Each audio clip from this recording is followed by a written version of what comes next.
Russian missiles have hit the city center of Kryvyi Rih. This is located in southern Ukraine. This is also Ukrainian President Volodymyr Zelensky's hometown. At least 2 people have been killed and several are feared trapped under the rubble. Before the war, Kryvyi Rih was a steel-producing city with a population of over 600,000 people.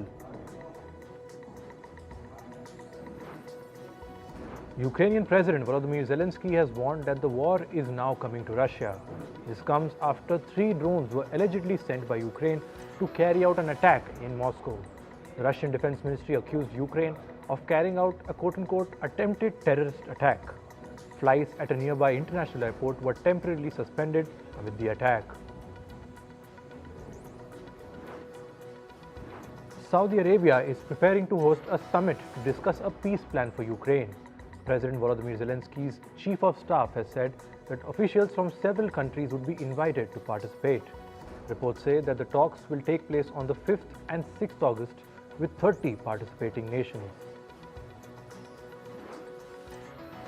Italy's defense minister Guido Crosetto has said that the country's decision to join China's Belt and Road Initiative was atrocious. He added that the initiative has done little to boost Italy's export and has made China the only winner. Italy had joined the Belt and Road Initiative in 2019, a move that was widely criticized. China had promised Italy that both nations will see fruitful results. A suicide bomber blew himself up in a massive explosion at a political rally in northwestern Pakistan on Sunday. At least 40 people have been killed, while nearly 200 have been injured. The blast took place at a gathering of the Jamiat Ulema-e-Islam party in the Bajaur district, which borders Afghanistan. Police officials say that the suicide bomber detonated explosives close to the stage where the senior party leaders were sitting. Anti-France protests broke out outside the French embassy in Niger's capital, Niamey, on Sunday. The protest was organized by the country's new military leaders. Demonstrators stormed the French embassy and chanted anti-France slogans. France warned that it will not tolerate any attacks on its citizens in the country. Niger was a French colony until the year 1960.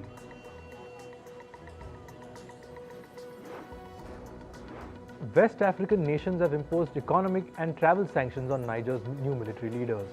They've also threatened to use force if the military leaders fail to reinstate ousted President Mohamed Bazoum within a week. Some immediate actions include borders with Niger would be closed, commercial flights will be banned, financial transactions will be halted, national assets will be frozen, and aid will come to an end. The coup in Niger began unfolding on Wednesday last week. 2 days later, Niger's military declared General Abdurrahman Tiani as the new head of state. Chad's president, Mohamed Idris Deby, met Niger's military leader in the capital. He arrived in the country after attending a summit organized by West African leaders. Deby volunteered to speak to the military leaders in Niger. He came to power in Chad in 2021 after a coup.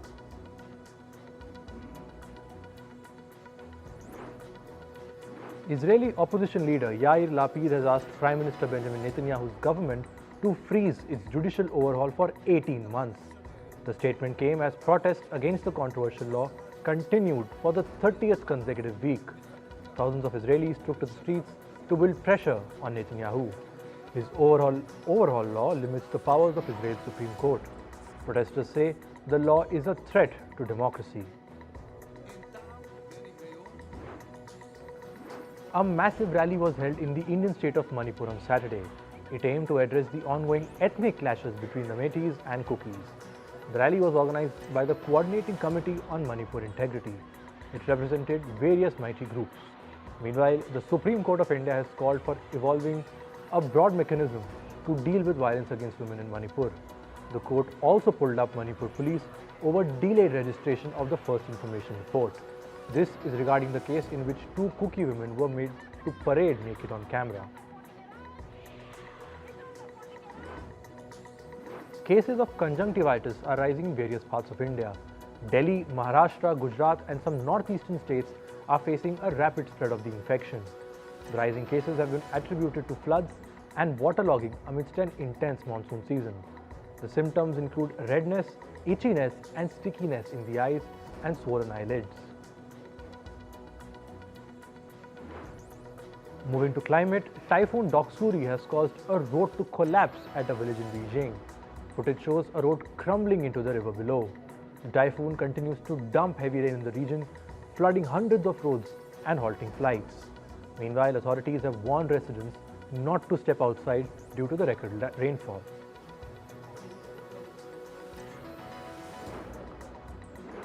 Another footage showed a man trapped in his car amid strong gushing floodwaters. The car was pinwheeling down a flooded river in China's Hebei province. It later came to a stop and firefighters rescued the man. Doksuri is one of the strongest storms to hit China in years.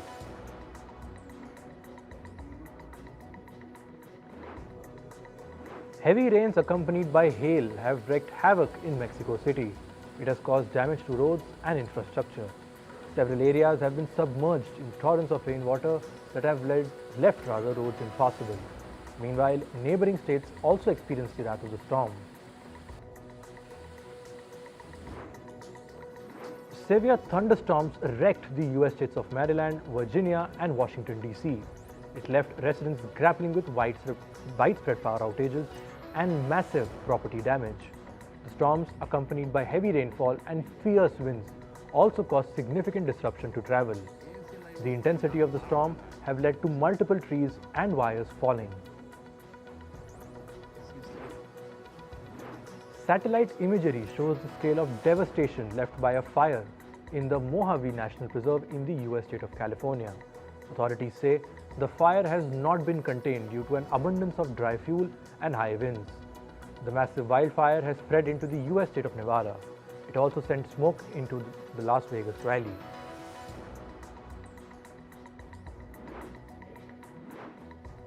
An evacuation order was issued for the Canadian town of Osoyoos and its surrounding districts.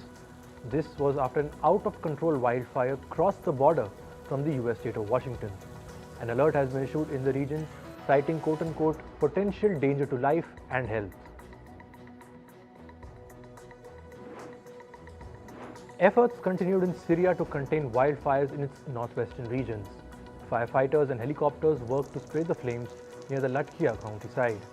The fires there have been burning since last week. In recent years, Syria has been hit with rising heat as well as erratic rainfall. A global heat wave and high temperatures have affected tourism in Jordan. Reservations at the Dead Sea resorts in the West Asian country of Jordan have reduced by 20%. Temperatures at the Dead Sea are expected to range between 41 and 43 degrees Celsius in the coming days. However, a resort official said reservations are expected to bounce back between September and November. A drought alert has been issued for Bolivia's tourist hotspot. The National Service of Naval Hydrography declared an alert for the iconic lake this week. This was after its surface fell 2 centimeters below the drought warning stage. The hydrology unit of Bolivia's Navy has warned that water levels could reach historically low in the coming months.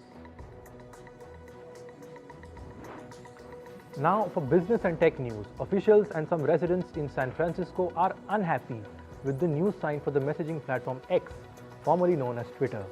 Neighbors have complained that the lights are intrusive. Meanwhile, San Francisco's Department of Building Inspection has opened an investigation into the structure. It says that the building might be in violation of city rules.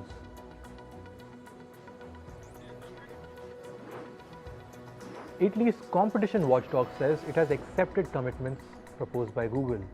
This puts an end to an old case.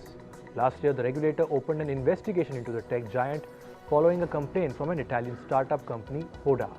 It accused Google of hindering its users' right to share their personal data with other digital service platforms. Malaysia may hold back on its plan to take legal action against Meta platforms. This is following a positive engagement with the Facebook parent company on tackling harmful content on the site. Last month, Malaysia's communications regulator had said it would take legal action against the firm. This was for Meta's failure to act against harmful content related to race, religion, online gambling, and advertisements. The National Aeronautics and Space Administration, or NASA, will launch a new streaming service later this year. It will be called NASA Plus. It will be an ad-free, no-cost streaming service, and its content will include the live coverage of future rocket launches, documentaries, and new original series. NASA Plus will be available via the NASA app on iOS and Android devices. The streaming service will also be accessible on the web via the agency's new beta website. Cash-strapped US trucking company Yellow Corp has ceased operations. It has filed for bankruptcy after failing to reorganize and refinance $1 billion in debt. The company was the third biggest trucker in the US. Its customers included large retailers like Walmart and Home Depot. Ford Motors is recalling nearly 900,000 trucks in the US. This covers the F-150 truck model produced from 2021 to 2023. The recall is over a potential wire issue affecting the electric parking brake. However, the company has said it did not receive any complaints of crashes or injuries related to the recall. According to reports, Walmart has paid $1.4 billion to American hedge fund Tiger Global. This is to buy the hedge fund's stake in the Indian e-commerce platform Flipkart. The transaction will put the value of Flipkart at $35 billion. According to previous reports, Tiger Global held about 4% of the e-commerce firm. France's privacy watchdog has sounded alarms over Sam Altman's Worldcoin project. The French regulator has questioned the legality of Worldcoin's biometric data collection method. This process requires users to provide their iris scans in exchange for a digital ID. In certain countries, the project also offers free cryptocurrencies. Last week, Altman, who is the CEO of ChatGPT maker OpenAI, launched his cryptocurrency called the Worldcoin token. The International Monetary Fund says it has reached a staff-level agreement with Argentina. This is to disburse about $7.5 billion to the debt-ridden Latin American nation. The IMF will also complete its fifth and sixth reviews of its $44 billion loan program for the country. The new agreement, however, still needs the approval of the IMF Executive Board. The body says its board will meet in the second half of August to consider the agreement. US President Joe Biden is reportedly planning to sign an executive order by mid-August. This is allegedly to limit critical US technology investments in China. The executive order focuses on semiconductors, artificial intelligence, and quantum computing. Reports say it would not affect any existing investments and will only prohibit certain transactions. However, the restrictions won't take effect until next year. Moving to sports, in cricket, England fast bowler Stuart Broad said he will retire after the ongoing Ashes Test series at the Oval.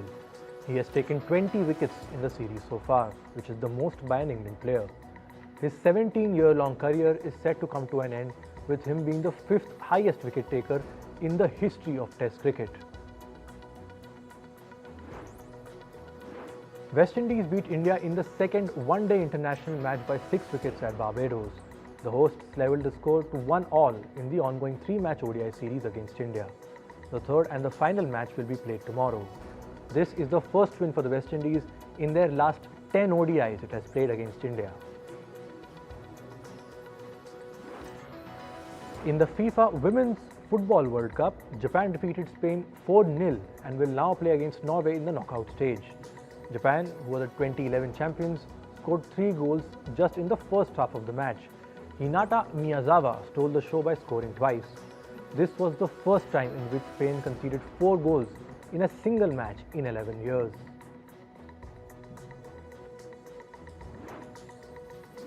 Morocco beat South Korea 1-0 in yesterday's match.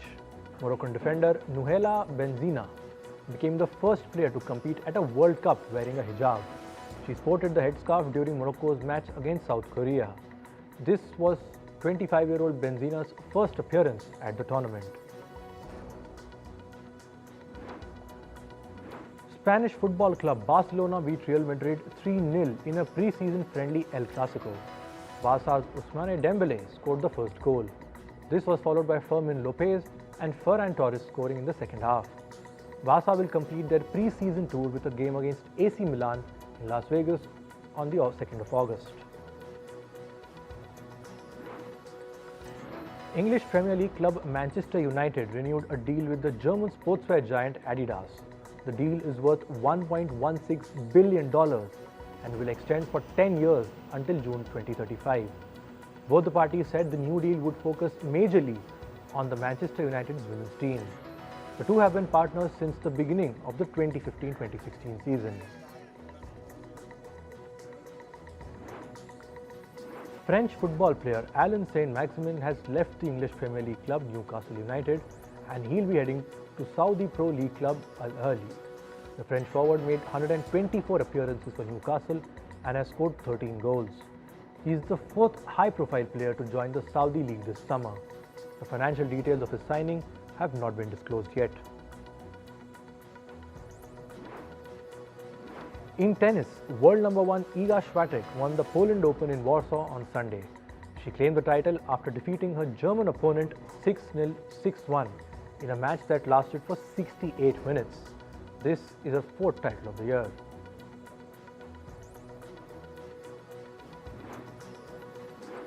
World number 9 tennis player Taylor Fritz won the Atlanta Open on Sunday. He clinched the 6th title of his career after defeating his Australian opponent in the final. This is his second victory of the season after the Delray Beach title in February. In Formula 1, Red Bull's Max Verstappen won the Belgian Grand Prix. This is despite having started behind 5 racers. This marks his 8th consecutive F1 win. Verstappen is now looking to match Sebastian Vettel's F1 record of 9 wins in a row.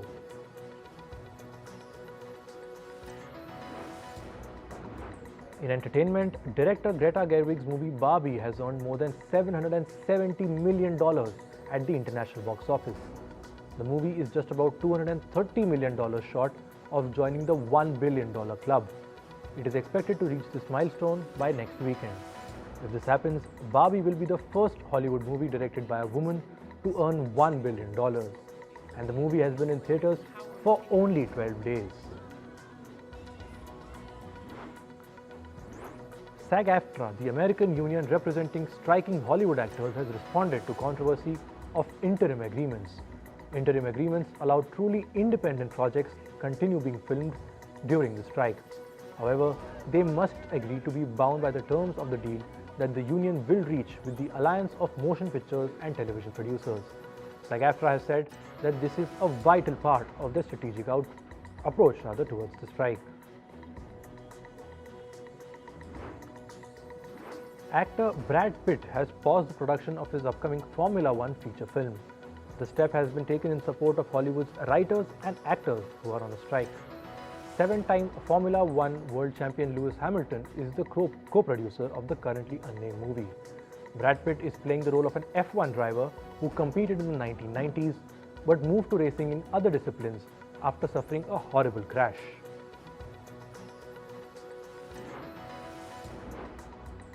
Meta CEO Mark Zuckerberg has come out as a Swiftie.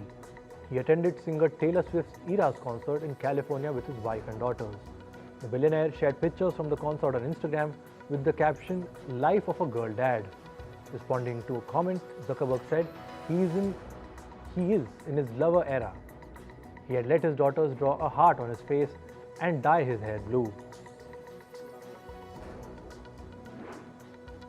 A seismologist has said that singer Taylor Swift's fans triggered a small earthquake in the American city of Seattle. The Swifties, as they are called, caused seismic activity equal to a 2.3 magnitude earthquake. It has been termed as the Swiftquake. This happened over the weekend when Taylor Swift was performing at a sold-out concert in Seattle. Swift is in the middle of her Eras tour. American rapper Cardi B threw her mic at an audience member during a performance after they splashed a drink on her. Cardi B security guards then intervened and dragged the audience member away from the arena. The cases of fans throwing things at artists during the performances have increased. Singer Harry Styles recently faced a similar incident in Vienna where he was struck by a bouquet of roses.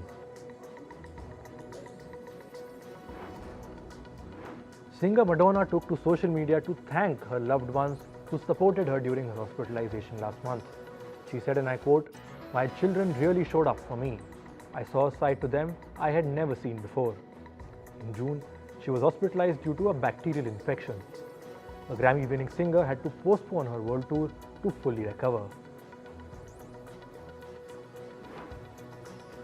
Actor Mandy Moore has opened up about a health scare that her 2-year-old son recently faced. She said her son had an unexplained rash, which was a result of Gianotti-Crosty syndrome. She added that parenting is hard and sometimes it makes you feel hopeless. Mandy Moore is famous for playing the character of Rebecca Pearson in the famous drama series This Is Us. Veteran filmmaker Oliver Stone has voiced his regret over voting for US President Joe Biden. He added that he fears that the US leader may take America into the Third World War. He said, and I quote, "It seems that he is dragging US, or rather us, stupidly, into a confrontation with a power that is not going to give up." Stone recently worked on a documentary called Ukraine on Fire. He said he uncovered the causes of the conflict in Eastern Europe. Actor Zachary Bryan has reportedly been arrested for domestic violence for the second time. Bryan was reportedly arrested on Friday for violating an Abuse Prevention Act. In 2021, Bryan pleaded guilty to 2 felony counts in a domestic violence case in Oregon in the US. He was arrested and booked for harassment, coercion, strangulation, and interference with reporting the case.